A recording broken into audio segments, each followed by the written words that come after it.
হয়নি সেটা নিয়ে দুঃখ করো না। কিছু ঘটনা ঘটে অনাগত দুর্যোগকে থামিয়ে দেবার জন্য। যখন মন চিন্তিত ও উদ্বিগ্ন থাকে তখন ধৈর্য ধরতে হয়। ধৈর্যের চাবি সুখের দরজা খুলে দেয়। সুদিন কখনো আপনা থেকে কারো কাছে আসে না, নিজেকেই তার কাছে হেঁটে যেতে হয়। কেউ যখন কম্বলকে পেটাতে থাকে তখন সেটা কম্বলের বিরুদ্ধে নয়, ধুলোর বিরুদ্ধে। অন্তরের যত গভীরে যাওয়া যাবে ততই অন্তর্দৃষ্টি স্বচ্ছ হতে থাকবে। যেখানে দুঃখ আছে সেখানেই দুঃখ হতে মুক্তির উপায় আছে। মোমবাতি হওয়া সহজ কোনো কাজ নয়। আলো দেওয়ার জন্য নিজেকেই পুড়তে হয়।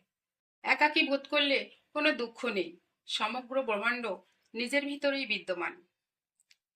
যে মুহূর্তে কেউ নিজের উপর পতিত সকল বাধা বিপত্তিকে স্বীকার করে নেয়, ঠিক তখন থেকেই তার জন্য গুপ্ত দ্বার উন্মুক্ত হয়ে যায়। যারা তোমাকে পছন্দ করে না তাদের নিয়ে কখনো ভাবতে যেও না। তাদের নিয়েই সবসময় আনন্দের সাগরে ডুবে থাকো যারা তোমায় পছন্দ করে।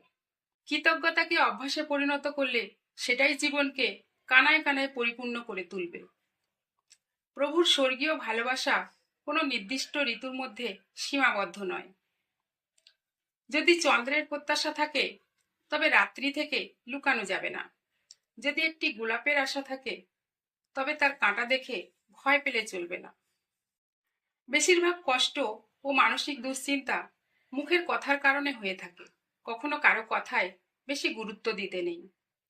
মনের যত গভীরে বাস করবে ততই হৃদয়ের দর্পণ পরিষ্কার হতে থাকবে।